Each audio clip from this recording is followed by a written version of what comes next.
Hey,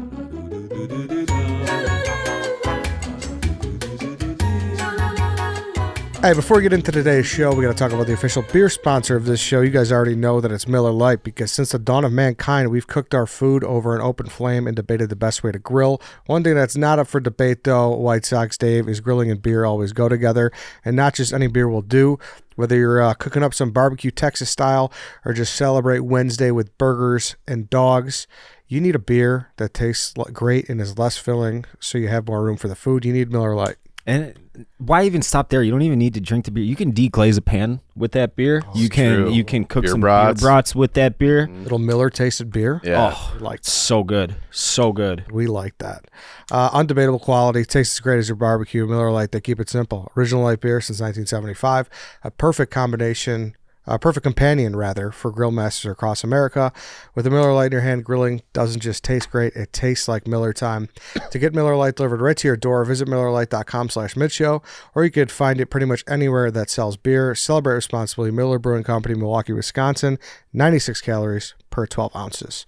All right, bang, bang. Welcome to the Mid Show. We are here, full crew. I am back. Danny's on the couch. He's back as well. We will have our friend B-Flow from the 108 joining us later in the show. He's going to break down the winners and the losers from the 670 The Score versus John Schriffen battle and talk some White Sox. But right now, we will talk about... The most interesting thing about the White Sox this year is the broadcast fighting against a local radio station. That's where we're at. And milkshakes. And milkshakes. I got to get one of those. I'm getting one Hawaiian shirt day. Yeah. I'm definitely getting one. You're going to go with him, Dave? Yeah, I'll go. Oh, what? Well, I thought you were kind of done on that. Are we doing just no? I mean, I said that 2 straws, 1 shake. If there's no, I don't. I won't. I don't like marshmallows at all. Okay, Eddie will slurp it then. At all, or graham crackers, really. Ooh, I love graham crackers. But Dave, it's not about the marshmallows or the graham crackers. It's about the nice offerings that Guaranteed Rate Field and Jerry Reinsdorf is offering the people. Yeah, sure, go for it. You're gonna spend $25 or how much is it? They're really cornering that MLB dairy market. Does anybody know how much it actually costs? It's definitely north of $18. Yeah, it's got to be super. Gotta be. How many calories do we think? Gotta be. I don't know. 1,500. Hot take. Not a milkshake guy. Really? Yeah, never been. I like milkshakes. I like them. I don't know if I've had one in the last couple of years, but every time I get one, I like to make them on my own. Not a milkshake guy. I'll. The only place where I would mix them in once in a great while is Steak and Shake. Yeah, that's true. That's like Portillo's. If you're sleeping on the yeah, obviously the chocolate crazy. Yeah. Yes, you're right there too. Yeah, even just their chocolate. Oh, you guys know I'm more of a Eclair guy. Yeah. And a strawberry shortcake. That's fine. Guy. But we will actually, speaking of the ballpark, we are going today, Wednesday. We recorded a day earlier, as you guys know. We're going to the Cubs game, and I honestly had a thought hit me, and I wanted to see what you guys thought. We're going on a rooftop. Does that qualify as going to the game? Yeah, definitely. I'm in the middle on this, and hold on. It's a good debate. So I would always historically say absolutely yes, like Dave, no questions asked. The COVID game that we went to, where we were on the rooftop, there's no fans in the stands.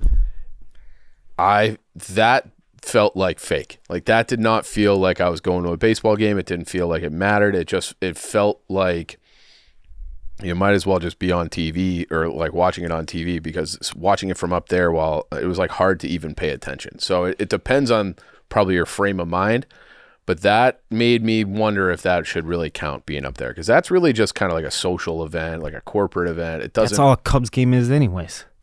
That's a Southside hater. That's not. That's if you sit. The bleachers, come on. The bleachers is a party for sure. But if you're sitting there on one of the baselines or behind home plate, it's not just a corporate event. It's not a schmooze fest. No, I'm not saying it's everybody, but when you go in general, no one typically when you go to a rooftop, it's for a bachelor party, it's for a corporate event, it's for like you have a big group going and there's a purpose to going and doing it up there where it's all you can drink and open bar and all that kind of stuff. And that's not the case when you're in the stadium. It's a different vibe up there than it is in the stadium. You need a ticket, right? Yeah, you get part of that ticket goes to the Ricketts family, right? You get it just depends what rooftop. Yeah, they own most of them at this point, but there are still at least one. And you're watching the game, and I feel like baseball, when right? you sit up there, you get more of a lanyard than a ticket. You do get a lanyard. Yeah. It's just nice. We're getting a lanyard today. Yeah. What do you think, Danny? Well, it's like, what do you not get at the rooftop that you would get at the Cubs game? You don't get the same food, right? Correct. You can't do that Wrigley dog. Yeah. But you're still getting... Can't do the 50-50 raffle. Right? There's little things like that. Like, if you say you went to a Cubs game and it's a rooftop, like, if you're out of town, I'm saying people are like, oh, you tried the Wrigley dog? Like, no, I was on a rooftop. That's a big difference for some people. That's... Getting that Wrigley dog is a big part of the experience. Is it the equivalent of going to a drive-in versus going to a theater? Good comparison. Like a drive-in. No, you're watching the movie. Yeah, you are. You're watching the baseball game. That's why I don't even understand where the debate is. Like I'm telling people I'm going to the Cubs game tonight. Yeah, I mean, and we are, but we're not. Yeah, you're not going to be in the stadium, dude. You're going to be there. You're looking at the stadium. You're not going to hear that ding. That ticket's not getting scanned. I don't know. I don't know. I'm telling people I'm going to the Cubs game tonight. My takeaway. It's easier, anyways. Why even like? Yeah, you're going to the Cubs game. It's like a horses for courses kind of thing. It's just a different experience than it is going and sitting in the stadium. It just is. I know it's a different experience, but the Cubs and the players on the field and whoever they're playing. Who are they playing tonight? Pittsburgh? Braves. Oh, yeah, Braves. Great matchup tonight. I don't know. You're not hearing a guy walk around and go, peanuts. Yeah, I know. You got... I also feel like you watch less of the game from the rooftop. Yeah, maybe. I don't know. Not dealing with the bathroom lines. That's a plus. So, Huge. wait. So, if just your nephew asks you what you're doing tonight, what are you telling him? I got a work event. You're going to the Cubs game. I'm saying Cubs. I would say Cubs bleachers, or sorry, rooftops. Okay, I was gonna say you can't just say it's the bleachers. Yeah, rooftops. Definitely. Yeah, no, you can't say that. Yeah. But I would just say I'm going to the Cubs game. Rooftops. So my take is that yes, you're going to the Cubs game for the simple fact that you're putting on your Cubs gear. Your intent is you're going to watch a ball game. I'm sure we'll be at Country Club seeing that fat asshole Tom tonight. That's wrong. I disavow. He didn't deserve that. And Eddie's DJ. My guy. He is the best DJ. The best. Cole, my guy. Fuck Dante. He's just so much better than Dante. The man. Downsides, the food is not as good on the rooftop, unfortunately. Which it should be better, you would think. You would think. Yeah. I don't know that I've sat in Wrigley stepped up their food game. They did. Quite a bit. I was gonna ask because Danny's talking like people like you hear Fenway Franks, Dodger Dogs, and even Sox Park like the milkshakes. I've never heard anybody be like, "Oh, I can't wait to get a Wrigley dog" ever in my entire life. Get one every single time, maybe twice. Yeah, yeah. Of course you do at a baseball game, but no one ever talks about how good the dogs are. I agree with Dave. It's more dog at the ballpark, right? Yeah, I think Wrigley has the best dog. Same. I think it's the best one in the city. Yeah, said it before. Say it again. Don't take this from White Sox Dave. That's it. I'm not. I'm directly saying he's wrong. Let him get one win. I'm not trying to claim a win or anything, but I've never heard that. I've never heard that in my life. They have definitely stepped up specifically. I mean, they only they only have one section that is grilled dogs. I don't think I've sat in Wrigley great dog. Field. It's kind of an indictment, but it's worth going. It's worth the walk. Oh, if that's only one section's fuck that. Those are grilled dogs. So it's right a pre-wrapped steamed they're still good. They're good, but the grilled dogs in right field are foul territory. Right field, not bleachers. Can I say one thing too about Sox Park? It hasn't just slipped on the field; they've slipped a little bit off the field. They have. I've heard that from many people. Yeah, not even necessarily the food quality, but the concession stand people, I respect the hell out of them. It's hard work, and of course, it's only 81 days a year, so it can't be a full-time job. But like, the lines are always long. It always kind of seems in disarray, unfortunately. There could be 8,000 people there at a game, and there will be lines. Yeah, I don't know what's going on. I don't know what's because going they on. don't do anything right, Ed. Yeah, Nothing. Take care of those people, Jerry. Make them happy, and let's get the process. You don't give a shit about them. He should. But those people carry that ballpark. If I have to say, I'm like just playing devil's advocate a little bit here. I would say I'm going to the Yes, I saw you doing that. Yeah, I think the debate is more 100%. someone out of town. Like, could they say they went to a Cubs game if they only went to the rooftop? So See, that's where things. That's get a interesting. different, like, can you say you've been to Wrigley Field if you've only done a No. rooftop? Right. I would No. say, so if you're coming for a bachelor party, you do a rooftop, you have not been to Wrigley Field. No. Yes, I would agree with that. actually. Yeah. That's the whole debate. That's a It's like, better for us. yeah. It's like it's Yes. the same Yeah. shit. You Like, when I- need to run up those stairs to take in the ivy Correct. to really feel. I'm like trying you're- to set a new PR again this year for Cubs games. I will be adding this one to the tally. To the Yeah. You're allowed. To, Yeah. You're definitely allowed to Yeah. do that. But if someone is visiting from Cali and they're like, "Oh, I went to a Cubs game. Oh, what section you said?" Well, we sat on the rooftop. Their buddies are like, Like, like you weren't in Wrigley." Yeah. Yeah. Facts. Good way to put it. Mm-hmm. Good, Danny. Way to spin that hypothetical on its fucking See, head. look at us. Make it coming- even better. See, glad he came meeting in. in the middle. Wow. We're gonna sit out there and like make a graphic or something. Mm, We needed that today. I figured. Thank you. Appreciate that. Did you see any movies lately, Ed? While we're on topic, I'm like in a good mood. So I'm putting you in a bad one. I didn't understand your tweet. I saw it this morning. Yeah, I was blowing off steam yesterday. Yeah, it seemed like it. from the Stranger 0 remake. stars, and you were fucking pissed. Fucking pissed. Yeah, I've seen 3 completely. I was gonna use your A word. Abominable is a bad word, right? I don't even know if that is a word. Yeah, Like you said abominable snowman. Yeah, You say it abominable, right? abominable movie. I feel Yeah, like you're no. adding a syllable. He's not. He's I not? think he's nailing it. He's doing Finding Nemo. I'm an anemone. Abominable. All right, I've seen 3 abortion of a movies. I'll just use your word to put Aborted fetuses of it. Yes, movies. to put it. Those were. I've the Bob Marley movie. That's sad. I heard that too. I heard it was brutal. Absolute dog shit. Unfrosted, which Stephen Shea loved and gave a 9.2. I don't understand how. And the third one was the Sea Shea- Strangers movie. Che has got to be doing a bit. No, he's not. Sometimes I just like the more I get to know Stephen Che, the less I think he's real. Like He's the, not. the burgers on the grill thing. Like he's setting the kitchen on fire. Basically, can't never cooked a burger until he's 38 years. I don't old. know how that's possible. He used to cook them in the oven. Which is Is he making meatloaf? but you Basically. could do it. Yeah, you could but do it. Get a hot sear and then finish. Like You you wouldn't- could do a you would- reverse sear. He wouldn't do the sear though. That's the thing. He just put them in the oven. I guarantee it. That's how he did it. I really hope that's not true for Steven. I never heard this until. Yeah. That's what he said on camera. Guys, There's no way he seared. He is. When they first moved here, Dan had this like list of people that were going to be on his payroll for life, basically, and it was like, who was it? It was Jerry, Steven. I know those Steven two. Enrico, I think. Steven Enrico. Yeah. Yeah. And I was like, well, Steven doesn't belong on that list. Like, there's no way that Steven He belongs. can function in the. Yeah. And then it's like the more you get to know him, you're like, oh, yeah, Dan was right. Like, Steven's a fucking mutant. It's funny though because he started in sales for us, right? Tells you a lot. He did. He did. He was ad ops. He was at ops. Yeah. Yeah. He was at ops. But yeah, I said this on yesterday's Free Swim too. Yeah, The Strangers 2008 is my favorite horror movie of all time. They've since made a sequel. It sucked, and now they made like a reboot. They did 3 movies back to back to back. They filmed them in like 66 days, which is never a good sign. And I went and saw the first one, and it was just absolute dog shit, Dave. So It's funny to think you're getting sad because you weren't scared.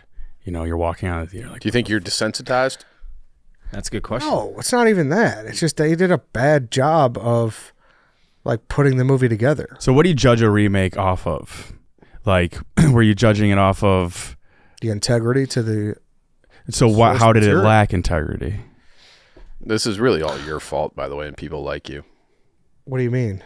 That you're willing to see Halloween 17 and all these movies that they just remake perpetually. Of course, it's going to be diminishing listen. returns. Of course, they're going to. Yeah, that's what I mean. Like, you have to walk in- So stop supporting round 27 of the same characters doing the same Has shit. any and then expect franchise something great. ever had a million spin-offs that have like Breaking Bad's had a few that have been very, very good. El Camino and then Better Call Saul. We joke, but Shrek, honestly. I heard the second or the third one was like atrocious. I haven't seen it, but people told me like do not watch it, it'll ruin it for you. Second one's great. Rewatch Shrek Forever After. That's the 4th one, like 2 weeks ago. Amazing. But Yeah, there's got to be some other successful. Stop spin-offs. seeing To, these movies. to answer your question, my thought process is a little different than that, and I know it might be dumb, and there might be like what a stupid perspective to have, but whatever. If I love a movie, I will always just be grateful to have the characters back. You know? Are you're not wavering on that at all after these? No, because I think they could do it, and I'm just asking for decent. You know, like I'm not asking for anything great, but like in that instance, Was it the? Oh, sorry. Go ahead. there's like American Pie. I'd love like just give me 90 minutes of Jim and the boys, Stifler, and like that just makes You me would happy. do that, Yeah, it just makes me happy. but it's like now it's Give their me- kids.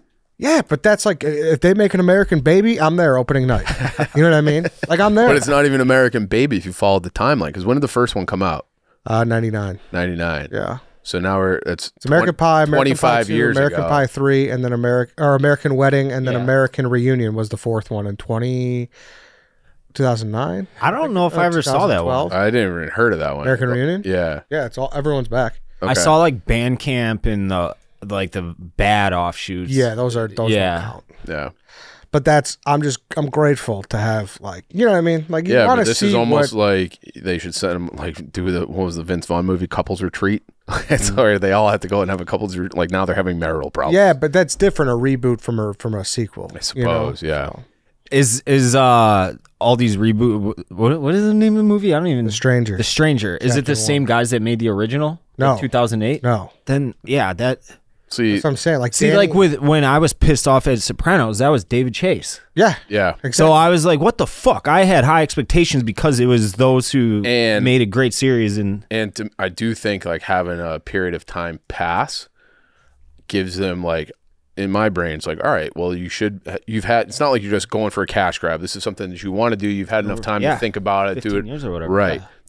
to do it right. And then when that flops, it's disappointing. I don't know how you can be disappointed with all these horror movies and a lot of these franchise type movies that are just like, all right, like you're turning them out every couple of years. Like this is just for suckers to get their $18 or whatever at the theater It's true. or on streaming. Hold them to a higher standard. I have AMC list, so it doesn't really matter to me. Good try though. Yeah. Humble flag. Well, I But mean, you're always the guy that's like, you know, they don't like the movies in general. They've taken a dip, like the whole like they don't come up with enough, in my opinion, new creative ideas. Everything's a spinoff. I Everything's a disagree. I reboot. disagree with that. I think disagree with that. that's a fact. Look at how many movies are Of produced. course, and, there's like, a lot of they're- and- spin-offs and remakes, for and they're sure. but they're not I'm not making saying the lower budget comedies that are great because yeah, they're only comedies, making but they're making 30 a lot million. of like horrors in like the best spot it's been in a long time. Whoa. A long time. Was it 2 years ago? There was like legit 5 really good movies. Were they new? Yeah, they were brand new, original ideas. All right, good. have you gotten? Glad to hear that. It's the Netflix. The Fall of the House of Usher and those ones. It's all the same actors, but they're all different, completely different from each other. Oh, They're very good. You should watch them. Have you watched them, Danny? I seen a little of it. Fall House Usher is good. Bly House, and then what was the other one? I don't think I've seen those ones, but Fall of the House. Like they're excellent. Excellent. enjoyed it? Yeah, it's horror too. It's like it's born bred horror shit. It's very good. oh, Like you can't. I couldn't stop watching either of them. wow, that pleases me. check It's that out. Fall of the House of. Oh, hold on, let me look this up. Maybe I'll check. Oh, so yeah, I'm banning that, and I'm banning Nest thermostats. why so? They just fucking mine just wouldn't work. Oh yeah, we talked about We this. talked about this. Yeah. Yeah, so we went over this. I don't have to Yeah. go more into Well, I wonder what Dave thinks about my conspiracy about this. about Nest thermostats. Also, what's your update? It wasn't working 2 days ago. Is it working yet? I tried to reboot it, tried for like over an hour to figure it all out. Ended up just ripping it off and buying a new one. Are you been sleeping in the yard? No, I bought a new one. Oh, that day. Okay. Do you ever does that ever make you wonder like if you watch like movies like period piece movies where it's like how did anybody live in like Alabama or Mississippi before air conditioning? Don't know. I don't I don't have air conditioning right now. Oh. Yeah, it's got to Yeah. be miserable. It- Today last night probably wasn't as No, it hasn't been too bad yet. I bought not because of the air conditioning being fucked up right now, but I bought a like a high powered. It's got 3 fans in one box. Nice. And I put it in the window and I open up my sliding door, turn the ceiling fan on, and That put the airflow? screen, and it's like a fucking vortex in my place. I can't even light a lighter if I want to. Yeah. That's how much airflow is going on in there. So it's been fine. Well, remember in medieval times, someone would literally fan the Fan queen. down, How do you yeah. need someone to fan him? Yeah. For real. Yeah. I would love to get so rich and powerful one day that I have like a bunch of like curvy bitches waving palm fronds on me. Yeah. That'd be sick. Fan me and feed me grapes, and I'll Yeah. be Yeah. fucking Oh, yeah. cruising. Have someone juggle for you. Yeah. Would you rather have that or just have air conditioning? I think that's a good You know what? debate. Air I conditioning think I'd rather fucking sweet. because then you'd also like. I know that I would feel it's kind of like when you get a haircut or whatever. Like you still feel obligated to talk to the people that are doing you the service. I'll tell you what. I don't necessarily want to talk to the people that are fanning. Now, instead of the fans, they just have the spray bottles with the fan attached. Actually, I have not even started the process of fixing my air conditioning right now.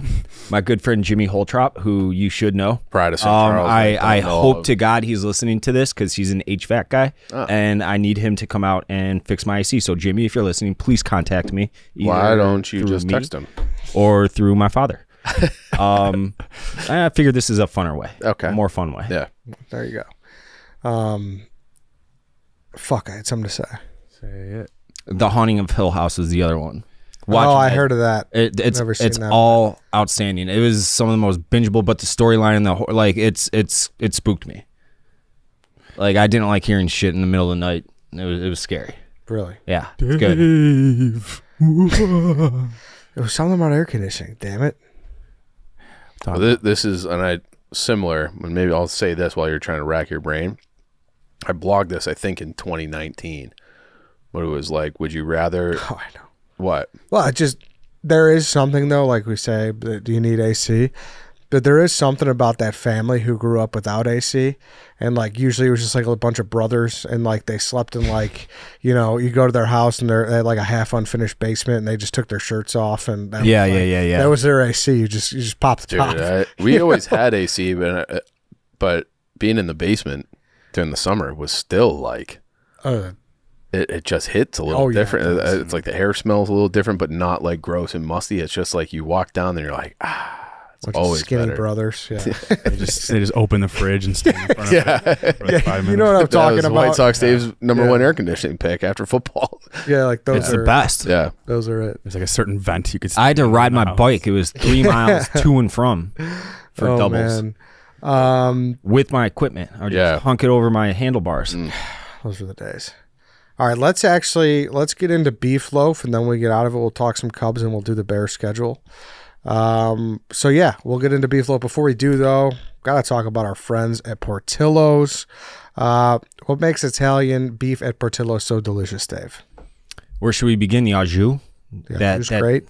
Thinly sliced, round roast. I don't even know what kind of. Slow roasted in house for 4 hours, and it's served on a fresh baked bread. With their signature gravy and peppers. Sounds good enough to celebrate, right? Well, that's what Portillo's is doing. Portillo's is celebrating National Italian Beef Week with 2 Shyconic partners. For a three-peat, they've teamed up with Lou Malnati's to bring back the collab Italian beef deep dish pizza for a limited time. My God. You can get this Italian beef pizza with sweet peppers or hot giardiniera at tastesofchicago.com. Plus, you can win 2 tickets to Lollapalooza airfare, awesome swag, and Portillo's gift cards in the Italian Beef Week giveaway from Coca-Cola and Portillo's. Just snap a picture or video with a Portillo's Italian beef sandwich, then head to Instagram, X, or TikTok using hashtag BeefWeek2024 and tag at Portillo's Hot Dogs. Great deal. Is it beef week right now? It's Beef Week. It must be. We need to spread the word. Yeah. Well, that's what we're doing right now. I know, Yeah. but like, But even yesterday, so we filmed this commercial for a NASCAR thing, the 3 of us and Big Cat, and it was Portillo's brought in all the food for the shoot, and just like part of my job was to like hold the brats and then hold the sausage or the beef and the peppers, and it was just like, God damn, I just want to quit this shoot right now and just go to town on all this meat. I So good. we're in the trussery, correct? Yeah. So You had a sausage, didn't you? no, I didn't. No. But if Dan weren't there, I would have absolutely been just housing sausages. Why wouldn't you do it in front of him? No one tells Yeah, I don't know. I wanted to be professional on the shoot and everything. The Italian sauces look great. They did. They smelled so good. They had the peppers drip down them. Oh, Portillo's I got and the Luz. chills. Portillo's and Luz teaming up. That's Batman and Superman. That's coming. it. Yeah. It's Michael and Scotty. Celebrate Italian Beef Week the Chicago way with Portillo's. Order at portillos.com or visit your local Portillo's today. All right, let's talk some socks with Beef Loaf. Dave? whoosh. Well, on that note, are we ready? We're recording. We're joined by Beef Loaf of From the 108. Thanks for hopping on. We were going to have you on last week. We had David Braun on and a Cubs guy because the Cubs are a little more relevant in this city right now. But we saw some fireworks last week, and I wanted to get your opinion on it right off the bat. And I am, of course, talking about 670 The Score versus our good friend Shane Reardon. Want to get your thoughts on that real quick. He's with 6-7 The Score. Yeah, that's what I said. You said verse. Yeah, I think it was John Schriffen versus 670 The Score. Materially. Oh, no. I'm sorry. John Shane. Schriffen versus 670 The Score and Shane Reardon in particular. My bad. You're doing great. Yeah. I mean, it was wild. I actually was coming from dinner, and my brother and I and our wives would sit down on the couch to watch the game, and we had kind of missed when John Schriffen said the term radio losers about potentially clipping a gaffe by Gordon Beckham. And so we started scrolling through Twitter, and our dear friend Shane Reardon, he had himself a night. He started going off a little bit on a tangent about the play-by-play guy. And as we were digging in further, it became almost like a White Sox Twitter war of people going against each other, choosing sides there. In the morning, I decided I'm going to get up and write a blog, and I'm going to write who are the winners and losers of this battle that just happened out there on Twitter. And as I dug in, I had never heard the 8 minutes that Matt Spiegel did tearing down John Schriffen about his play-by-play work. Now, mind you, we are a quarter into the season at this point. And so you guys only interesting see to half hear. the games. Right. Yeah, exactly. Well, I mean, I was going to say, I don't have a real strong opinion yet about John, other than he's really extended the olive branch to the fans at this point. Like, he's come out and met us in parking lots, and he's been reaching out and receptive to the fan base.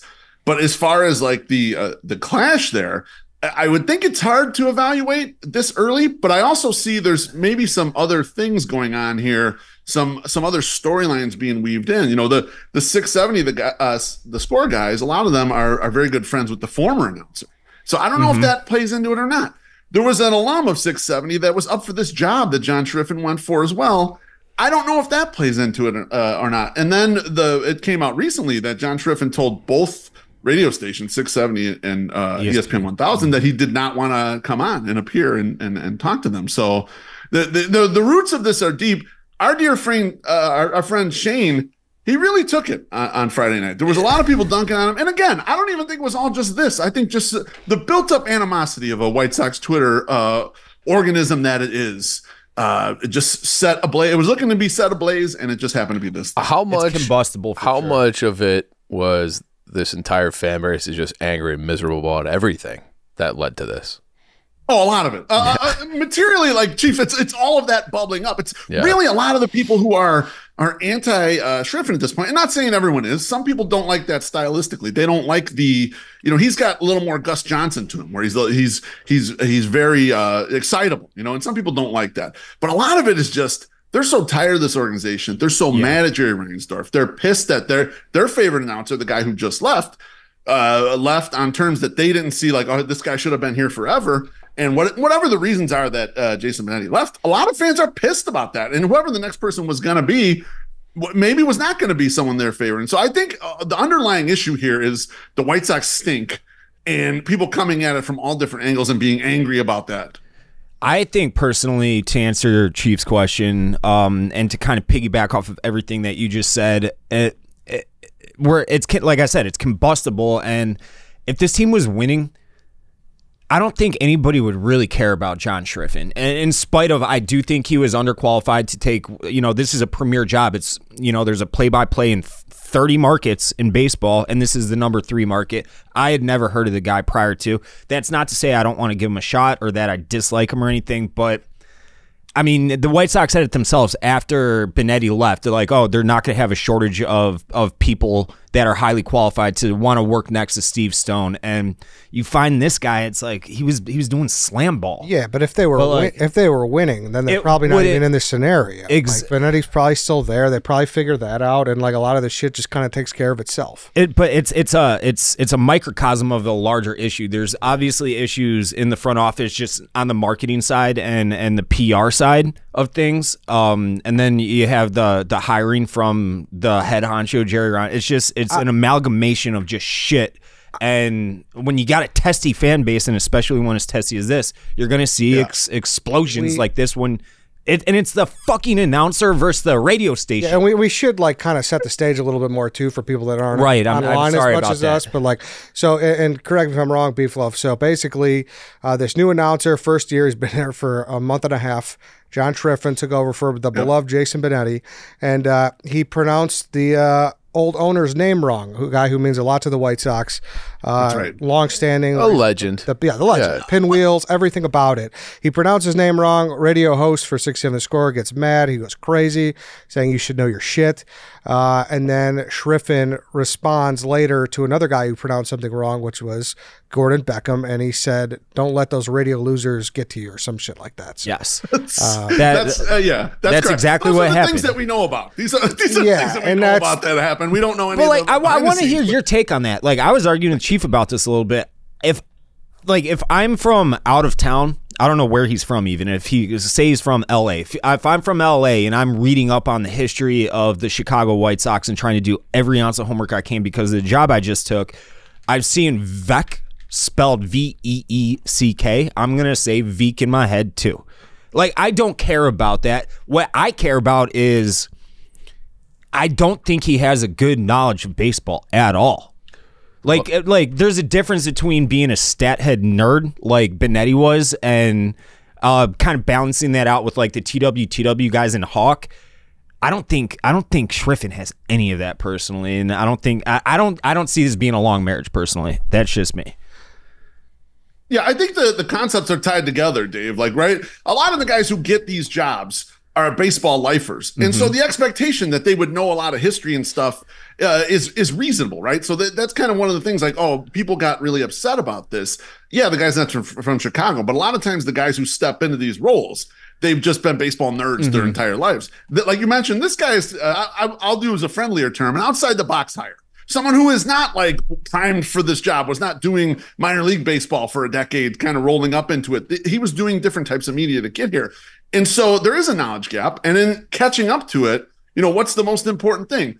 Knowing the pronunciation of someone who owned the team before half the viewers were born, or knowing more nuts and bolts baseball. And we could quibble on that, but you're right, Dave. It's like he's got to catch up a lot because he's not a guy who's been involved in baseball. And so things like this are going to happen, a minimum in the early term of his being the play-by-play guy. What do you think his best course of action is moving forward? Because I'm actually interested in your winners and losers. If you could go through that quickly, because that's like, it was a great blog, by the way. Great way to package it. So I'm interested to hear that.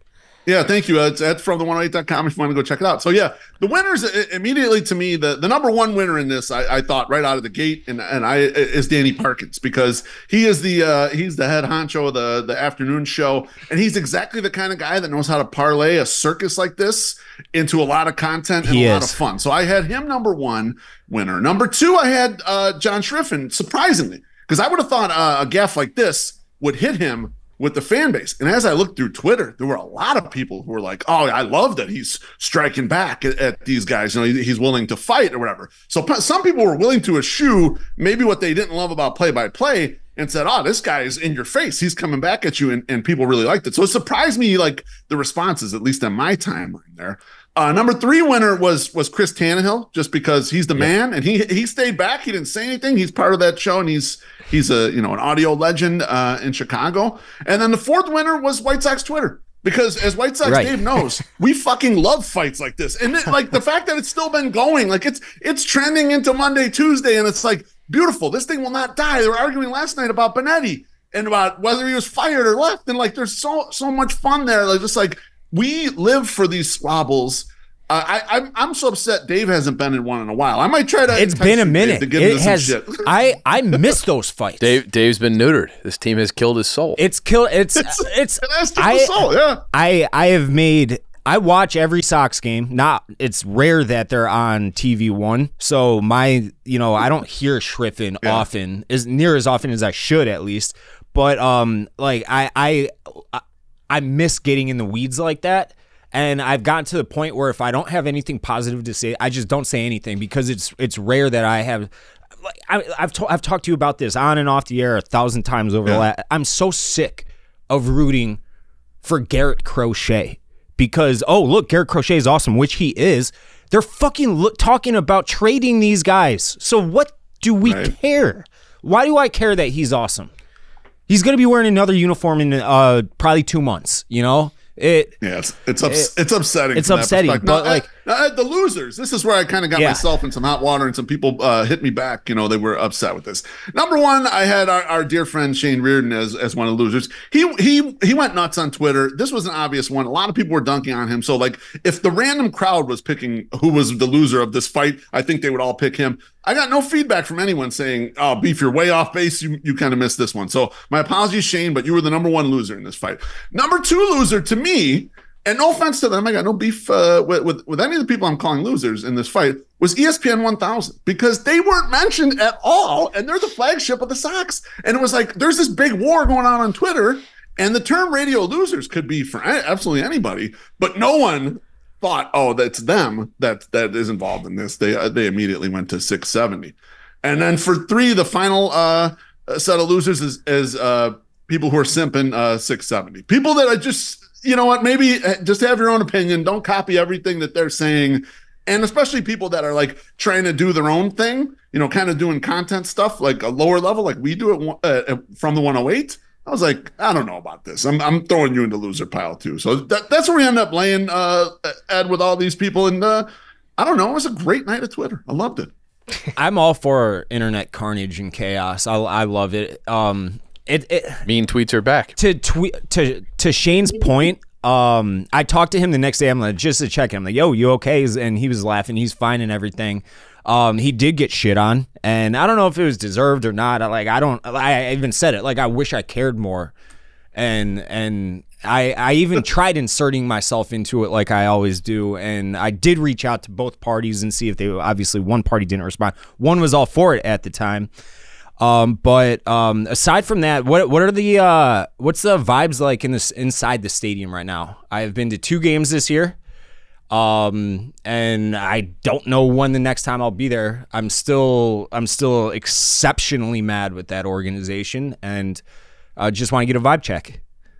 I mean, Dave, most days it's like you've seen that meme where the guy is going up there to get some food from the little buffet, and he's like, "Food's so good, at the funeral that you forgot who died." Mm-hmm. Like that's kind of the vibes. There's no one there. People are just enjoying food and drink, and it's quiet most games.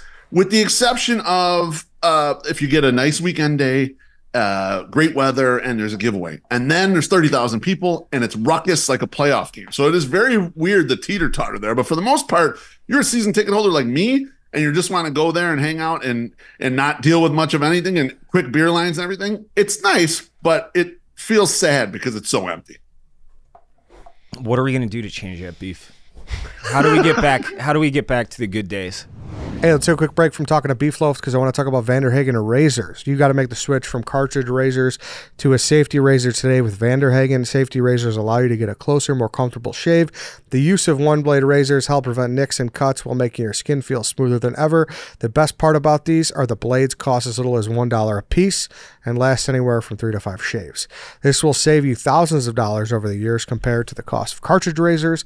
The blades are ice-tempered stainless steel blades from Germany that are sharp enough to give you the perfect shave.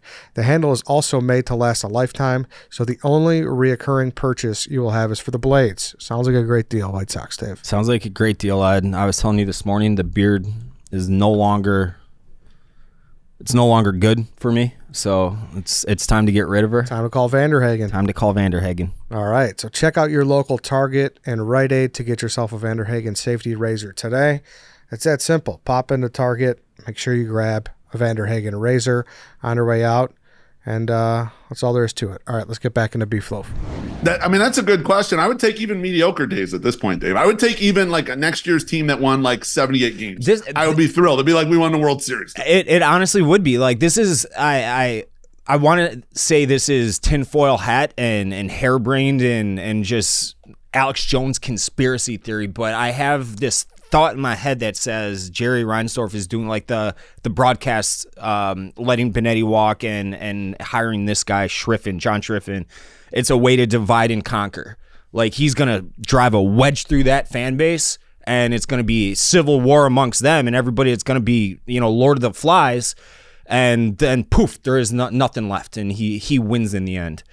It's gross, but like so apparently Drew Thorpe is going to be starting on Thursday, perhaps. There are a couple good storylines. Colson Montgomery has had an awesome May so far. This Erie Arte cat that they traded, who was also in the Cease trade. Cease trade, that's correct. He had 13 strikeouts the other night. So there are good storylines in the organization, but to me, like, the end is the same. Like, if I don't trust that they're ever going to build anything of any sustained success that they promised us. So it's like, what do we have to look forward to? At this point, nothing really long term. This is more of like a short term thing. You're talking about some of these prospects potentially. I do like the change in perspective in White Sox fans in general. We went from very pie in the sky, believing everything Rick Hahn dealt us, to the opposite with Chris Getz. Getz, you better show us. This shit better show up on the field before we start believing it. And so there's not a lot of like, people are diving in and looking at the prospects, but they're like, okay, that looks great in Double A. Let's see it on 35th and Shields before we start getting too excited about this. And that's been my perspective too, is like, I'm seeing these good performances. Call some of these guys up. Let's see how they look when they got to face a tough line. And what you just said there, that parlays into my next thought is like, why are guys like Benintendi, Maldonado, why like Clevenger? What is the purpose of Clevenger or Brad Keller? Why was Brad Keller ever signed ever? What was the consideration there? 12 innings? 12 innings or something. And then they lost. Well, I mean, it's a tough Saturday in Gotham, for him for giving up 4 home runs. I think the initial strategy of Chris Getz, a lot of people are like, I don't know what his plan is here. Plan number one for Getz, for sure, was bring in veterans to make sure that we don't have to rush a single fucking prospect to the majors. I think there is a little bit of CYA in this strategy, but maybe also a little bit of truth in that the last White Sox group, they rushed a bunch of guys. Andrew Vaughn would be like the main one that they rushed. Like that, everyone comes to mind. But Dylan Cease was even kind of rushed when he came up. It was like, is this guy ready? Whatever. We need a third starting pitcher. He's got to come up. That sort of thing. And Getz went the opposite. He's like, I'm going to put stopgaps in here all over the goddamn place, and we'll try to block. Now, them jettisoning Brad Keller so quickly was hilarious. I have no idea what the original plan there was. I don't know if there was some proof of concept bullshit with Brian Bannister, but whatever. Gone. I think a lot of these guys, they're biding their time. I think Maldonado's probably not staying that long. But again, your priority is Corey Lee. So it's like making sure Corey Lee doesn't get exposed. So you got this guy who's basically a zombie out there, Martin Maldonado. He can't play defense anymore. He can't block. He can't hit. I mean, his batting average is sub 100. Everyone knows, like watching him at the plate, this guy's making it out here. I think right now he's just kind of blocking, overexposing the young guy. Other than that, I mean, they got a lot of guys who are disposable here, Dave. It's a ton of, but like why let these guys rot where they're rotting? I don't know. No, like there's a handful of things that like Maldonado, for first and foremost. Corey Lee has been very good. Yes. Defensively, and I mean, we saw what he did last year offensively, where it's like that's a backup catcher, maybe. Now he's starting to hit the ball with authority, and defensively, he's outstanding. Great arm. Terrific arm. He's very athletic back there. Yeah, absolutely. He was in the office a couple weeks ago, and he is yoked, by the way. He is fucking huge. And it's he should be playing every day, every single day. Like a lot of these guys, it should be sink or swim, and it's like Benintendi. Oh my God, what a nice last middle finger from the last regime that was, right? He is the worst player in all of baseball. He's got to be, right? At least, at least this year. He's 163 out of 163 in WRC plus. So dead last out of the hitters that are qualified, and he is dead last out of the position player WAR guys. F-WAR. He's like minus 1. I mean, I'm sure he's got to be up there defensively too. Absolutely. Horrendous. And the base running is gone also. I'm telling you, everything is falling apart. And that's a shame too, because they sold season tickets off that guy's back. So that's an absolute. Hey, look what we got, guys. It was funny, Ed, they did a little something before the season. The White Sox had a little promotional thing at the Valentine Boys Club here in Bridgeport, and they took a picture of the guys that were there. And we were laughing because we didn't recognize a single guy in there. Now, that does make sense. However, Benintendi was in the photo. And we're like, we didn't even recognize Benintendi, the highest paid White Sox ever. That's how nondescript the White Sox currently are. And even diehards like us had no idea what he looked like. He still has 3 more years after this? That's correct. Yes. Yeah. My God. We're at the sunk cost situation here. Like, either you figure out some way to make this palatable, or you just send him on his way and free up the playing time for someone else. Like, it's just watching him is horrendous. But that's not a very White Sox move. They're not going to pay someone not to play. That's the only time they ever did that was with rare. Danks. That they for did it with this John sizable, Danks. yeah. And they did it with Jeff Keppinger, like long amount of years like this, but it was nowhere near the money. It was very small. It was money like 3 for 12 or something like that. Yeah, but he can't be happy either. If I'm Benintendi, I'm on my knees and be like, please just let me get me out of here. Get me out of here.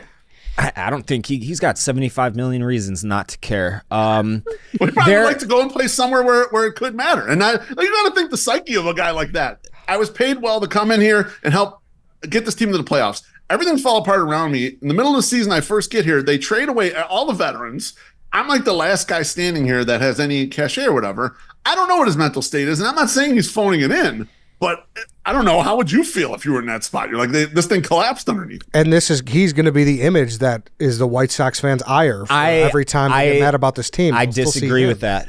Really? So right now, off the top of my head, and this will go into the next question, from the core of the previous era, they still have Kopech left, Eloy, Moncada, Robert, and I believe that is it. And Andrew Vaughn. So that's 5 holdovers. One obviously, I mean, not obviously, but one is a superstar when he's healthy. The rest of them, who would you launch to the fucking stratosphere first? Vaughn, Eloy, Moncada, or Kopech? That's funny. I've long never been in on Andrew Vaughn. Like, since the beginning, I could not have been more wrong on him. Did not think he was going to be good. So it's not him, because he didn't disappoint me. I knew he wasn't going to be worth the shit, and he wasn't worth the shit.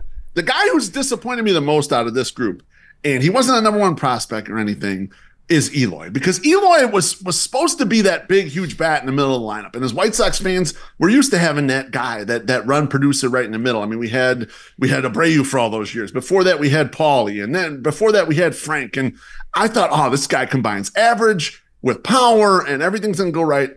And this guy just can't stop hitting the ball on the fucking ground. And when he's not doing that, he's getting hurt doing menial tasks on the field. He's been the most frustrating guy for me, because I thought he'd be good, Dave. I was in your boat the way you are with Vaughn. I thought this guy's a superstar. Well, and he hasn't been shit. And when he first came up, he had 32 or whatever bombs. Right. Rookie. And it was just like, 19? You had him. He was the guy. I remember. It's like every single one of these guys has gotten worse. Like, they're supposed to be progressing through your prime, becoming an all-star, and it's like your best year for basically across the board was their rookie year. There was, I forget who said it. It was someone that I respect. It was either Law or Keith Law or whoever in the baseball sphere, said that he would both lead the league in batting average and home runs in the same season one day. Right. I mean, that was what the tools look like. That is. It is. Huge power. And I agree with your answer. I was so so dead wrong on Andrew Vaughn. I thought he was going to be a stud in the middle of that lineup. Just like look what he did at Cal, and I got to know the ASU head coach at the time, and he's like, dude, you don't understand. This guy is so fucking good. And I just thought that was going to be their middle of the order guy, but I cannot stand Eloy Jimenez anymore, and it's not even because of he sucks at baseball. I shouldn't take what an athlete says when there's a mic shoved in their face, after a game when they haven't had time to prep or anything. But when he gives quotes to the media, I'm like, shut the fuck up, Eloy. Like, oh, I can't get in a rhythm because I can't play outfield. It's like, you can't play outfield because you can't play outfield. Go hit the baseball. Go hit the baseball and worry about that. Like, and it's not even just like we've heard that a million times out of him. Yeah. He's got all these little dumb quotes. I cannot wait until he's like a happy-go-lucky guy when it's wildly inappropriate to be happy-go-lucky right now. It's both that, right. But he also over the last few quotes I've heard, he's had it's like a douchey edge to his answers. He's got a little. Does he have the Eeyores finally? No, it's not Eeyores. It's like he can't play the outfield. He's like he gets frustrated when he's asked anything, and I don't stretch or get him fucking out of here. I don't how that with all these guys we're talking about right now. I guess you could have thrown Crochet in there too, but because he was a 2020 pick, but I've never in any sport seen a collection of players deemed so talented per the rest of the league, like league consensus, just shit the bed like they have. It's unbelievable. It's unbelievable. Yeah, it's tough to even think of a comp in any sport where you're like, oh, they collected up all these players and this should be this great team, and then they just kind of collapse on themselves. Like and it's not like they're sitting at 85 wins. They just can't quite get over the hump. Like they're pathetic. They're pathetic. Bad baseball players. Yeah. It blew out. It collapsed completely, Chief. You're totally right. Yeah, this isn't like, oh, they ended up being mediocre and they just can't quite get over the edge. And they're not even pros. They're not even pros. No, they're not. They're cooked. They're a lot of them are going to be out of the league. Eloy won't be in the league in 2-3 years. Anderson's done. What are you giving Eloy next year? Like, he's out on the free agency. Assuming they don't pick up his option, which is for $16 million, which I'm sure they won't. No, there's zero chance. Yeah. I mean, what does he get? 1 year, $3 million? I mean, he's going to be a bottom end free agent. I mean, maybe not even a guaranteed contract. He might be a minors deal. Like, hey, you can come to spring training, and if there's a spot for you, we might have one for you. But right. And Vaughn, he should be in Charlotte right now. He really should be in Charlotte. I can't believe that's you want to clear up 40-man confusion. There's one way to do it, especially 26-man, because there's a lot of funky pieces they're trying to fit in right now. Yeah. That's what sent his ass down. Yeah, Gavin Sheets is playing well enough to be an everyday first baseman. I agree, and they're hindering him a little bit by forcing him to be in right field for half these games or whatever. It's just like, hey, let's just send Andrew to Charlotte, have him figure out whatever it is that he needs to figure out because he's been brutal, and let Gavin have everyday plate appearances over there. Well, not every day, maybe not against lefties, but let's play him primarily all the time and let him play first. That's where he's used to playing. It's bad, yeah. Gavin Sheets is like the ray of sunshine in this fucking team. It's there. Chief, what's supposed to happen is when a Gavin Sheets pops up like this, me and the 108 boys were talking about it. When Gavin Sheets pops up out of nowhere, kind of, and is like a decent hitter, this is the stuff that's supposed to benefet you. You're like, oh, yeah, we got that out of nowhere. Right. And it helped the rest of the guys that are supposed to be good. You finally found a guy. Every year the White Sox have a guy like that or two guys like that. And it's like, well, the guys who are supposed to be good ain't worth the shit, so it doesn't matter. We're going to be a bottom tier team. Have you guys started planning your road trip this year? Yeah, actually, we have two. We have one coming up very soon. We're doing a partnership with both Sox Machine and the Chicago Sports Bonds. We're doing a tailgate in Milwaukee. This will be June 1st, Brewers versus White Sox. We have Pilot Project Brewing providing all the beer, and then we'll provide snacks as well for people. Last time we did this was 2021, and we had almost 500 people. It was awesome. So I think we're going to have a good crowd. Right? You were there, Dave. I was there. It was awesome. I took buses, like a coach bus up there. It was fantastic. It was the first time I'd ever been in that stadium, and it's great. It's awesome. I'll be in Germany, so I'll be missing it, unfortunately. Otherwise, I would be up there.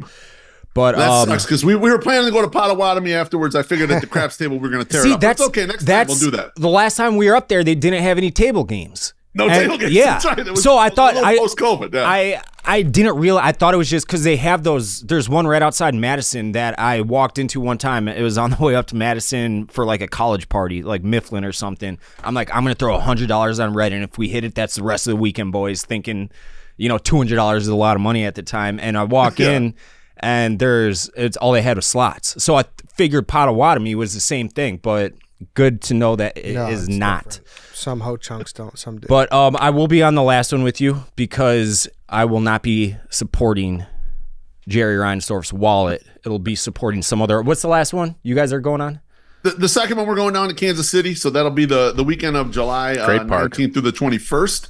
It is a great park. It's kind of in the middle of nowhere, but Kansas City is also a fun town. Yep, downtown, I've heard that. It is.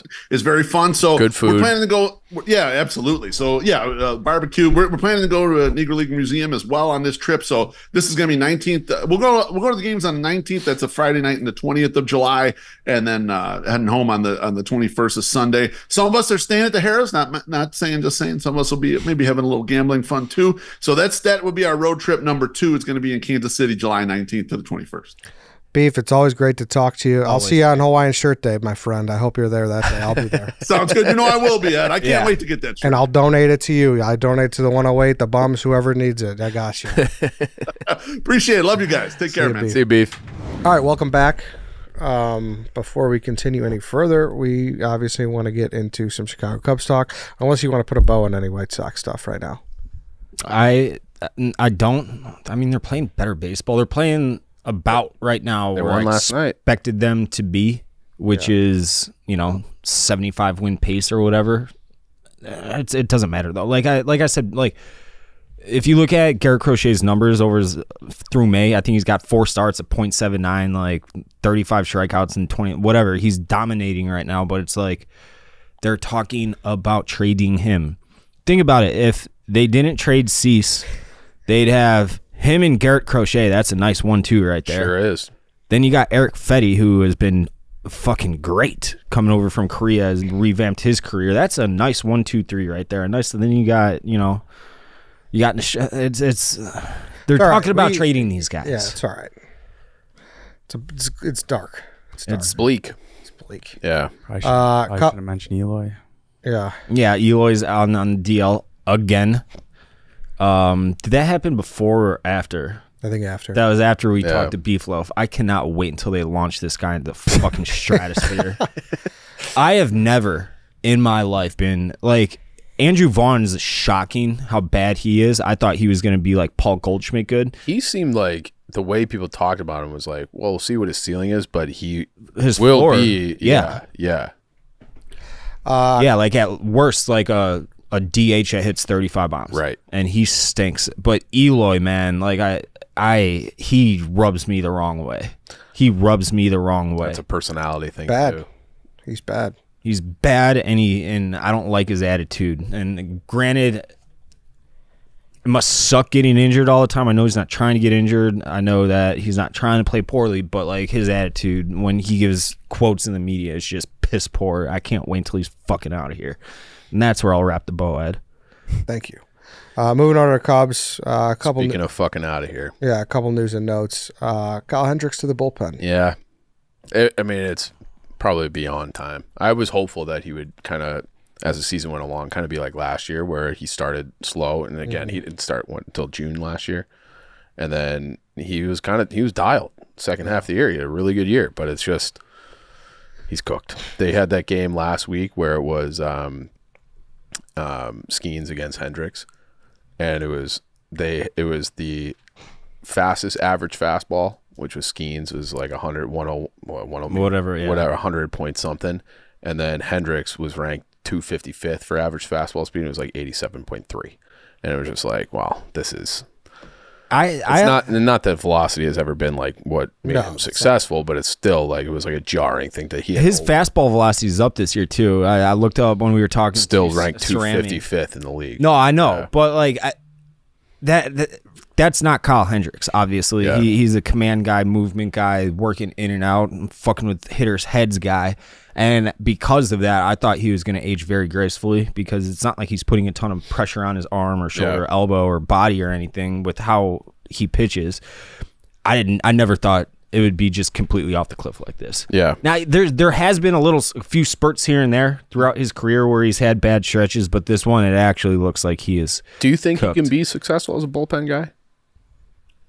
You know, like, hey, like somebody went 4 innings thick and you go get 6 outs or 9 outs and be in that role as You'd hope, because it seemed like, later in games was when you run into a lot of the trouble. So Right. if he comes in, Yeah, and that 3 outs. and one of the things that he excels at that will never be talked about unless you're the biggest he holds base runners on and like that is big for a reliever. Yeah. Especially with the new rules and everything. So yeah, that maybe. Okay. I mean, the way he manages the run game just This is all as a pitcher is very impressive. So maybe. And this is obviously his last year. I would hate to see him go out with no success. Right. So it's like we all know like time is undefeated, like the old cliche, but I would love it if he could carve out some kind of role where if he runs in from the bullpen, you're not like, fuck. Like you're like, all right, let's go, Kyle. Let's get 4 outs here and call it a day. Well, it's baseball is a game of opportunity too, and the Cubs starters have been playing well. There's just no room there, even if and especially and you have Cade Horton coming, and Wisniewski's been good, and our bullpen there is room there. If you could somehow figure it out and be like, hey, you can go get 3 outs. Yeah, So obviously that feels like wishful thinking maybe, but everything I've heard that he feels good. Yeah, it's nothing like that where like he thinks he's like done. Yeah, but and I did see somewhere that he's pretty close to getting 10 years of service. Yeah, So, I just looked. It's 9.1, and that's huge for a baseball player. Yeah. So I don't know about that. What does that mean? What does 10 years get you? 10-5 rights. For your is it like a pension thing? Full no trade. Yeah, it's a lot. I knew that. I Yeah. knew 10-5 is full no trade, but hold on, let me go back to it. He needs to finish this year. He needs to finish this year to get 10. I don't even know if he'll finish it. He'll get 10 if he does finish this year on the roster. And like considering all he's done for all the organization, you'd love to see him. 9.081. Yeah, you'd love to see him get it. So yeah. So we'll see. Besides that, PCA sent down. Yep, that's fine. Yeah. Needed to get every day at bats. They just got to get like their core guys going. Yeah. Like Swanson's been bad. Hap's been bad hurt too. Yeah. Hap Horner had the big at bat last night, but it's just like the guys that they relied on last year, like they've been kind of almost winning in spite of having like their best guys not performing. So they got to get these guys going here in the summer and kind of because it's all right there for them. Like they're a good team. They got a good record, and they're just not. But they're not like I don't know. Like there's something like you can tell there's more.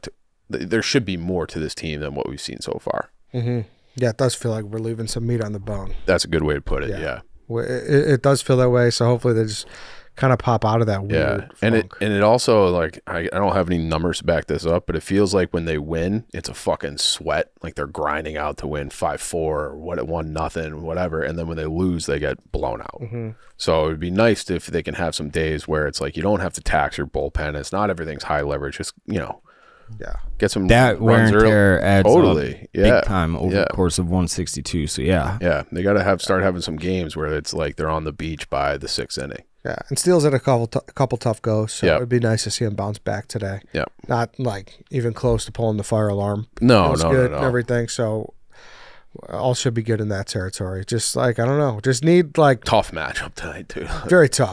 Very tough. It just feels like a lot is clicking, but it's not all clicking at the same time. Yeah. With this team. Yeah. So I don't know. We'll see. Hopefully they get a dub. Mm-hmm. All right, we could shift it to Bears. This official schedule dropped. There was like rumblings last week. I was here. When we did the show, there were leaks, and we talked about it. We knew they were playing Thanksgiving. We knew the London game, and we knew they were finishing the season in Lambeau. So I tweeted this, and people like took it so out of context. But hey, that's X. That's the internet. Yeah, exactly. But I was genuinely surprised by the amount of primetime games. I thought there'd be more. I thought there'd be one more too. Yeah, I did. But I guess you count Thanksgiving as prime time. Yeah, too. people are now counting Thanksgiving and the London game as prime time. That, And I think that London game's at like 6:30 in the morning or 9. it's 8:30. 8:30. 8:30. Yeah. Love that. That is actually it's. Yeah. But All right, this is I like gotta, that anticipation, the build up before I noon don't kickoff. This- like that at all. No. No. Stop your old ass waking up early ass. That's in the not even track. what I was gonna say. But I do love. We've never. I love exper- soccer because We've never. That's not what I was gonna say. We've never experienced that as a. I love it as a neutral when there's like. That's what I'm saying. That's okay. It's okay to be like, yeah, I like the London game because it gives me an extra game at 8:30. That's fine. Yeah. You could also say I don't like when it's my team. I don't know that I don't like it because I've never experienced it. But hopefully we don't experience it. Let's start racking our brains to figure out a way to get the boys to London Yeah. for that game. So then it's just on at a regular time. We want to bring Portillo's overseas. Do we not, Ed? yeah. Yeah, we're putting We want it- bus Yeah. on a On a ship. double decker. Yeah. On a Yeah. ship. Like on one No, of those that's double a great deckers. idea. Yeah. That's a great idea. They're already Portillo. red. Exactly. Yeah. Dave, you're onto something here. We could definitely do that. Maybe get Miller Lite involved. I don't know what Did kind they of. have Miller Lite overseas? I'm sure they have it, but when I was in Nottingham, it was not a big. It wasn't like readily available. Yeah. They had other Molson Coors brands there, but not. Okay. Didn't see a ton of Miller Lite. So this is one of those things where we gotta. What's the I just watched this the other day, the Social Network, where he's talking to Timberlake, and he's like, I'm gonna get you on 2 continents. Like that's how I want to run. Yeah. Portillo's and Miller Lite. Like, hey, we'll put you guys on 2 continents. Just send us over for the Bears game. Taking the beef through customs, and Dave has to promise to wear his Bears hat forward like he was in Arizona. That's for like a London tourist, as that he called him, I did bring beef semi carry on to that to the double doink. and a disco ball, right? Yeah, and Yeah, that's right. Yeah. all the necessities. How did that work, Ed? yeah, just I snuck beef into my carry on, and that was all there is to He was it. asking how did it work Yeah. relative to the game. Oh. Well, double doink. We all know. Yeah, right. Well, So, maybe, but this is a new era. We're burying all the bad juju. Yeah, So, but of course, people are like, "You fucking idiot! That's reserved for good teams." That's not necessarily the case, you morons. The case Bears- is like big market teams, Yeah. like who are so compelling. yes, Yes. compelling blue blood team. Right. Like we've had very shitty years where we've had more prime time. games than Correct. this. Yeah. So of course, if you count Thanksgiving and London, you got 5. But Mm-hmm. aside from that, you got 3. You got 1 Thursday, 1 Sunday, 1 Monday, and Yeah. that surprised me a little bit. Yeah. That's all I said. Yeah. Not that I think we deserve more. Scroll down I just a said I little was bit, surprised. Lance. I thought Yeah. there'd be more. Do you? How about this? Yeah, Dodo. Bring him back again. The Dodo Don to the Don. Like, oh, they don't. I'm like, that's not what I was saying. I'm not like. Dodo the Don. Why aren't the Bears on Yeah. prime Do time? you count late season Fox games at 3:25 as like No. almost prime time? No. No, because they are national. Typically, that is a nationally televised game, unless it's like your specific like a West Coast market. So if you have a home game or even a divisional game that kicks off at 3:25, like that, I wouldn't count that Bears 49ers. But typically, like Bears Cardinals November 3rd, like that. I guess that's West Coast too. Forget it then. But that What in in my the hell are you talking about? I know what you're trying to say. because that there is one premier game on Sunday where the networks get to pick it. Primetime's night. It's when all eyes are on it. It's Second half is on night. they have Carrie Underwood introing the team. It's All right, yeah. all right. Well, they That was a have, question. like America's Game of the Week. Yes. And that's at 3:25. And Thank we you. played the Vikings there. We just don't do it this season. But yeah, I know what you mean. Thank you, Lance. Lifeline Lance. Yeah. I think primetime's primetime. I think the national TV is like the thing.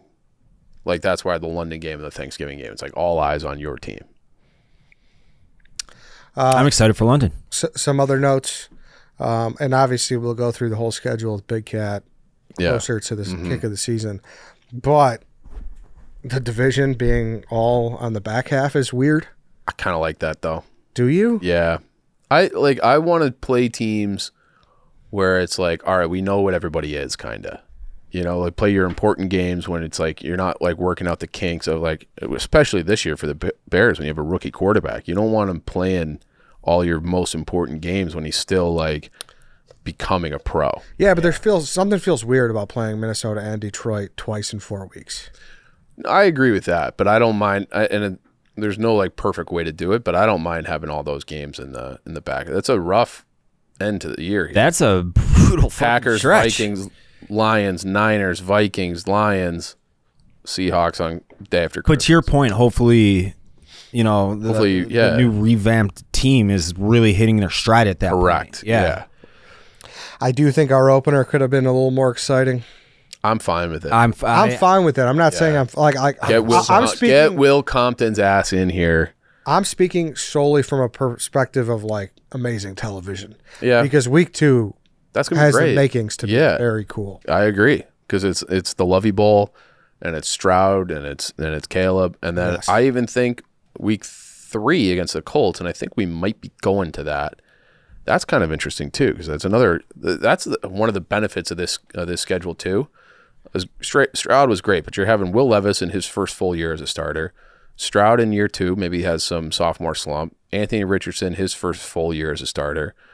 Bryce Young, okay, it's like all the quarterbacks that have been drafted high the last couple of years are going to be playing the Bears in the beginning of the year, which I think is advantageous to the Bears. I agree there for sure. And then Stafford and Trevor Lawrence. Trevor Lawrence. But now we're into like the middle of the season. But then you Jaden got Daniels. the Commanders, Jaden Daniels, you got the Patriots, Drake May. Like that's, I don't know. I find that like it's almost like you can use them as like a measuring stick. Like how is Caleb looking relative to his peers? Absolutely can. Yeah. Absolutely can. I cannot wait for this season. I retweeted this. I'll never get over that Hail Mary pass that Houston had against the Colts. Dude, that it netted changed Bears. the course of history. Caleb Williams, DJ Moore, Keenan Allen, Darnell Wright, Tyreek Stevenson, and a 2025 second rounder. That is Pretty good. That's like history changing. Yeah. Like Dan was saying, like the day that your entire life, this was. Name some other times that like history changed, like What was the that date, birth of Dave? Christ. Birth of Christ is a big one. Yeah, that was a big one. This one's right there with Yeah. it. What was the date, Dave? Of what? The day your life forever changed, our lives. I don't know the exact Lovey date, game? but that I'm saying that play, that exact play, that Hail Mary when we were all watching it at our fucking bar. Never mind. It was, I know what he's talking about. Big Cat had the clip where he's like, there's rarely a date that is life-changing. And it was draft day, which was April 25th. And Dave in his White Sox Dave in his pin tweet. Said accidentally put April 24th. I lost track of the time. It happens. It happens. I couldn't tell you what today is. No idea. 22nd. Yeah. Okay. All right. I only know because I did the rundown. Okay. Besides that, but yeah, there are a lot of intriguing matchups. You're right. Yeah. There is a lot. You get CJ, you're going to get Richardson and Bryce Young, so you're getting some prime, highly drafted quarterbacks that went in the first round last year, and then this year you're getting Jaden Daniels, Drake May, like you said. Yep. I also, excuse me for not mentioning our boy Will Levis. We open with him. Yep. And then the couple seasoned vets. You get Stafford, the old divisional guy, Matt Stafford. So, Yep. I'm excited. It's when the schedule is unveiled, I was like very happy about it. The way when the matchups happen, I'm genuine about we can come up with a way to get that London trip. We got to do it. You have a passport, Ed? I do. Yeah. Dave's obviously got one. All right, we gotta figure this out. We'll get there. I'm sure of it. I will make sure that happens for the 5 of us. You have a passport?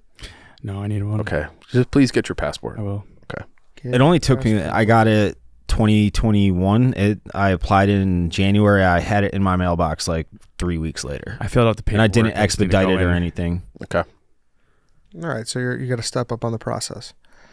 All right, and then the bye week is it's after the London game, which is nice. Yep. Week So- 7, perfect. Yeah, mid-October. It's a good bye week. Mm-hmm. Get What some apple picking done. can we? Pumpkin patches. I know I'm getting over my skis a little bit, but can we start talking outrageous predictions on record, or is that a little too early? I think The win total is 8.5. wait till August. DraftKings. I think that nails it. I think that 9-10 wins is that's the expectation, I would say. I think that's fair. Really? I would say, yeah. I know it's rookie quarterback, and he has to fail to get better, but it doesn't matter. The situation, it doesn't really matter. I want think them to it's win. I like want them to make also the playoffs, obviously. But if we go out there and we, it's really more of an eye test here. Yeah, just more about that. Yeah, I think that was the last 2 years. But like, what was their record last year? Where they finished with 7, right? Yeah. Yeah. You would think. You'd think they'd be able to bump up a few wins, correct? Yeah. Exactly. But say if they don't, like, as long as the ship looks right. Yeah. But the engine room's really humming. That's truly what matters. We expedite. That was a timeline before. But obviously, it all got expedited because the Panthers are dipshits. Right. So thank God they are. Thank God. So that's why I'm saying, like, I don't think we should put like a crazy expectation. I think we just like sit down, enjoy, and hope these boys cook. Big Cat said 13. Well, of course. Of course. That's my takeaway. Yeah. No, it's one of those, but it's like I don't, when you look, other than San Francisco, which is away, when you look at that schedule, you don't be like, well, fucking write that one off.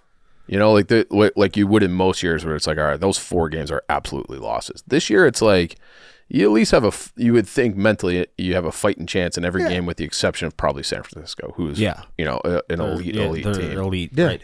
You just feel better about the squad. I didn't look at it, but I believe I saw on the Bears Reddit that DraftKings has come out with the point spreads for each game. Have you guys seen that? I haven't. Okay, not worth speaking of, but I would want. I should have fucking had that before the show, but I would next time like to know what they think, because Vegas is typically pretty. I saw that Washington and Can you look that up, New please? England they were dogs in every single one of their games. Yeah, but that's like those teams are going to be bad. Yeah. Yeah. I don't know though, dude. New England's defense was actually really good last year. So, but now they got your boy Jacoby Brissett. Like, I don't know. I like Jacoby, but like, how many games is he going to play versus Drake May? I think the Pats could be a little better than people think. That's all I'm saying. I think going from Belichick to Gerard Mayo, first-time head coach, who's never even been a coordinator before, is going to be a problem for them. That's a big step up. That's a big step up to go from a linebacker coach or what he was to filling in for Bill Belichick. Sure, but I mean the bar is not from the last couple of the seasons. What's their win total? Oh, so this is all week 1 then? So the Bears are 4.5 point favorite against the Titans. That's a pretty sizable number. That smells to me like they think it's going to be a field goal game, and they know all the Chicago suckers will be betting the 4.5 line,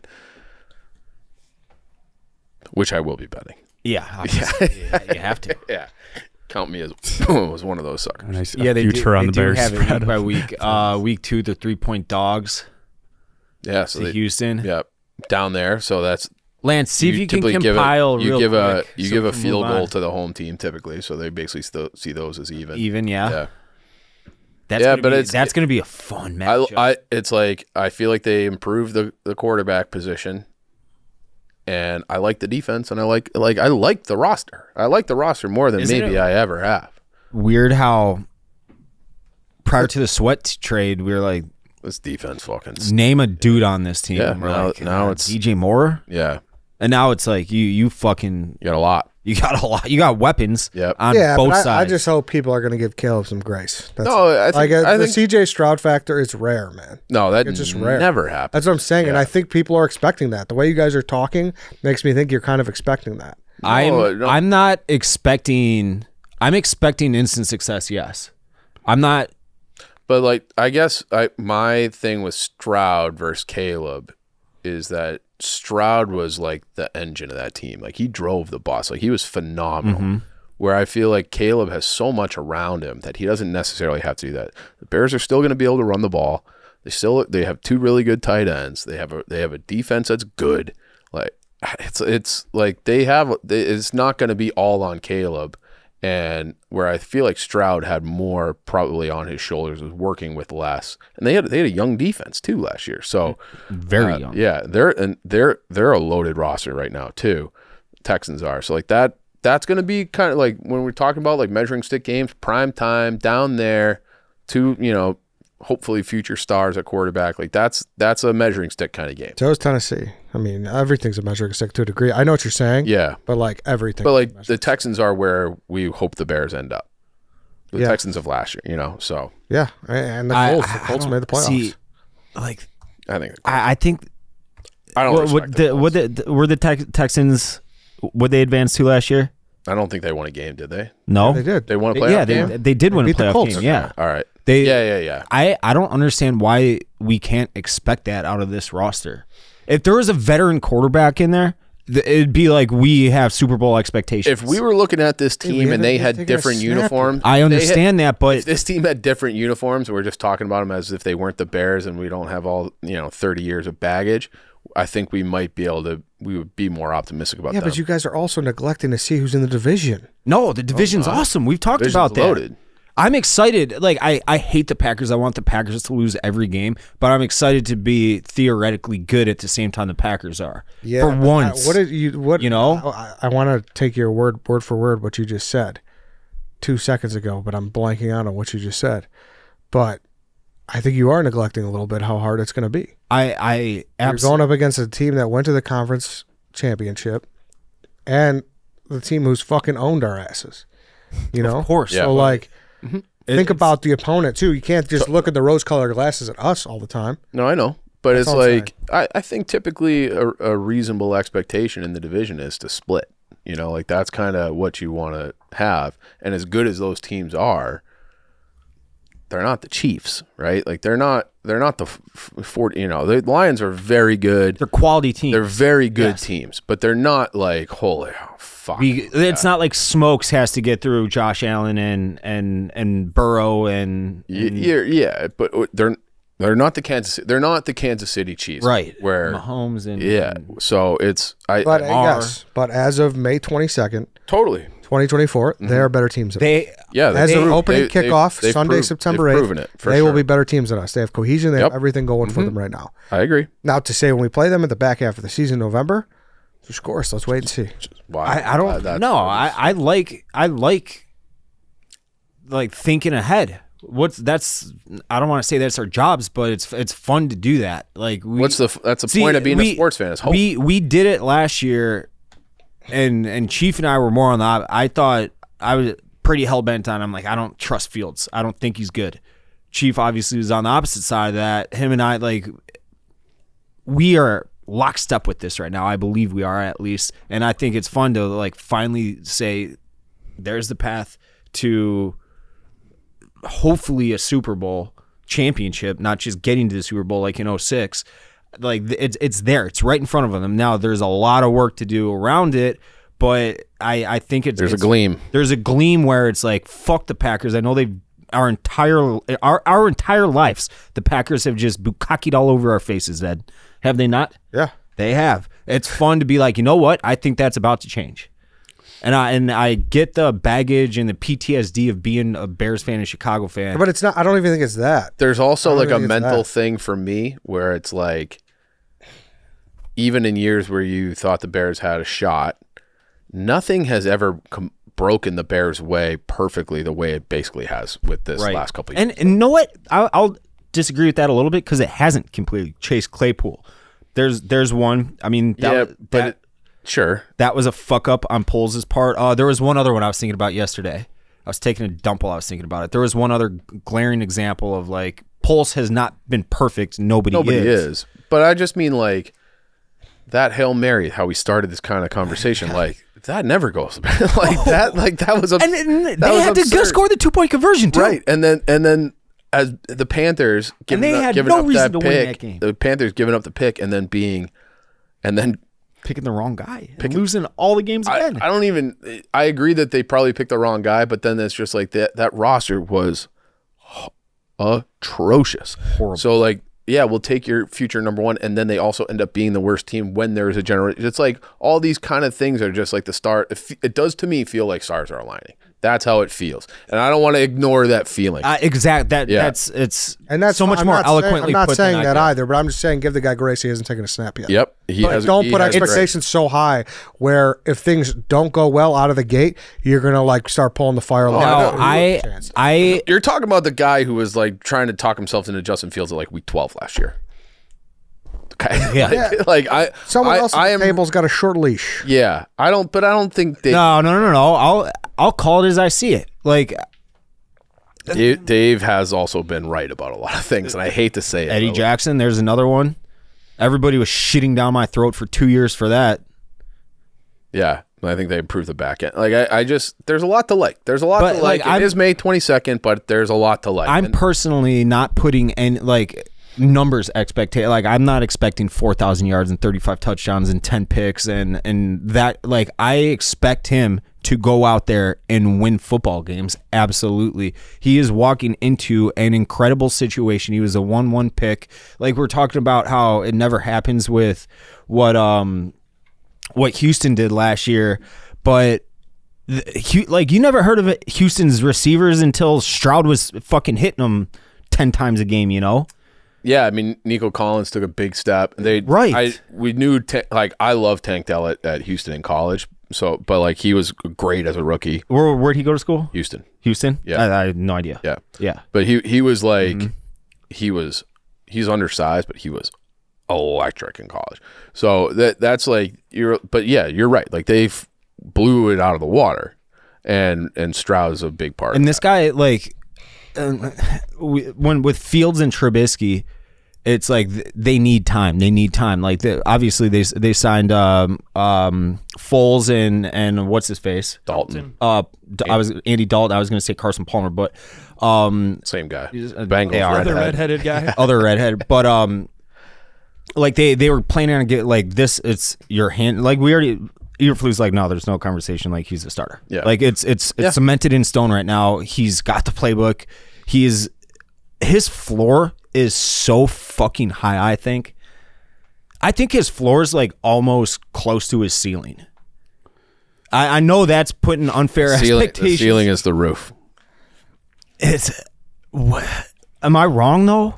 Yeah, like, I don't know even what no, I'm saying his floor is a really good quarterback. His ceiling's like an elite quarterback, generational quarterback, but his floor, he's gonna be a really good quarterback. I will say, unless injuries. This is like when you watch like the Chase Daniels and all these different guys' film breakdown. The big criticisms are where it's like it's all freelance but it's like there are plenty of instances where it's like 3-step drop, bang, out. Makes a right read, and like there are plenty of it. Like he can do all the improv stuff, but there's evidence to show that he can play in structure and in a system. In a pocket. Yeah. I could go down a wormhole right now, but we're kind of at the end of our time. All right, I don't save think it. We are. I think we could go on all day about this. Like, apparently the USC's offensive line was complete and total dog shit last year too. So that's gonna force a quarterback to need to improvise. I don't know, but I think that so it can't fail. There's no way it fails. I'm saying his floor is a really good quarterback. I think obviously he can. The like injury of it's football. Someone could snap his neck tomorrow. He could tear his Achilles, whatever. Chill. It's I know, but it's. I'm sorry the truth scares you, Lance. It's just how the many times I got to knock on wood. Come on. I don't think that's real wood, Lance. But like all I'm saying is there was a time where we sat in a room very similar to this with microphones in front of our face when he would say things about Moncada being a bum and you're like, no, he's not. Like prospects don't work out. Moncada had a lot of holes though. Sure. Okay. But I was taught like it's a different, I understand your point. I get it too. I get it too. I understand your point. And you're not even like, it feels to me, you're not even seeing that as a possibility. But I do think Caleb is more like a Connor Bedard type of prospect than he is a Moncada. Definitely. Where like Bedard might not be Sidney Crosby, but he's going to be an all-star. And Caleb might not be Patrick Mahomes, but he's going to be a guy that you want as your quarterback. Do you see him having a worse career than like Kirk Cousins? Kirk Cousins is a good quarterback. That's my point. Like I think Caleb Williams can do that. Like that's the kind of passer and arm talent he has. He 100% could do that. He's doing like I am buying into all the offseason stuff too, where it's like it seems like all the guys. Like, have you heard a negative word about him since he's been drafted? No.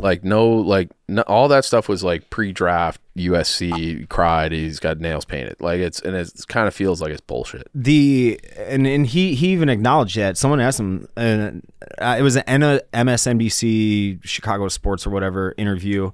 It was on the Bears Twitter, I want to say actually. And they're like, hey, he's like, hey, have you seen any of this stuff? People, he's like, yeah, I've seen it all. Like, I don't care. They like those who know me know that. Yeah. Like the internet can have its fun. Like it just doesn't even faze him. It doesn't seem like, at least. The only thing this is such a meatball thing to say. I want to see him take a couple in the teeth. You know, that's where it's like he's back there. He's got to wait a half a beat for that route to materialize, and like he knows he's gonna get fucking hit in the mouth, and he just makes a throw and pops up right back up. Something like we never really gave Cutler credit for that, but like He did it. like you need guys that will. That's like a thing that I feel like I haven't seen and haven't seen people necessarily talk about because he was so quick to just escape and make a play. So will he sit in there and like take one in the teeth to make the right play? I said it earlier, and it was a very quick comment, but I said, I'm like, we have to see him fail. There are absolutely going to be failures this year and throughout his career, and like but when he has that 3-pick game this year where he looks like shit, it's going to happen, I'm sure. Like, I want to see how he bounces back from that. Like, it's obviously it's a long process, but like I have never been so confident in the direction of an organization than I am right now with the Bears. I know that's scary for anybody, especially me, considering who I root for. That's and the valid. Shitty That's valid. My issues are, like I said, just you saying that the floor is him being a very good quarterback. That's like before he's taking a snap. So that's it. That's all I said. That's all I said. Where do you think the failure will be? Because I think I don't have anything. He hasn't taken a snap yet. My thing is a lot different when you look down the line and you got fucking Aiden Hutchinson and Nick Bosa 5 feet away from you than some kid from Cal. Yeah, definitely. Absolutely. Yep. Absolutely. That's it. I just think that he moves the ball downfield so well that, like, at worst, he's going to be a quarterback that consistently will get you 3,000 plus yards and 20 touchdowns a year. You know, I know Cousins throws for 1 million yards a year, but I think that you're looking at a quality quarterback at worst, assuming he doesn't get hurt. I hope you're right. Yeah. I hope you're right. All right. We could wrap Bears this have up. never had a quality quarterback ever. I have all the lines Jay Cutler. for this upcoming season. Yeah, I'm gonna go through those. what is, just can you give a win-loss record with it? We can save that. Yeah, we Save can that. save it. Yeah, we're running long. Yeah. All right, then. Thanks, everyone, for listening. Thanks for watching. We will see you guys next week.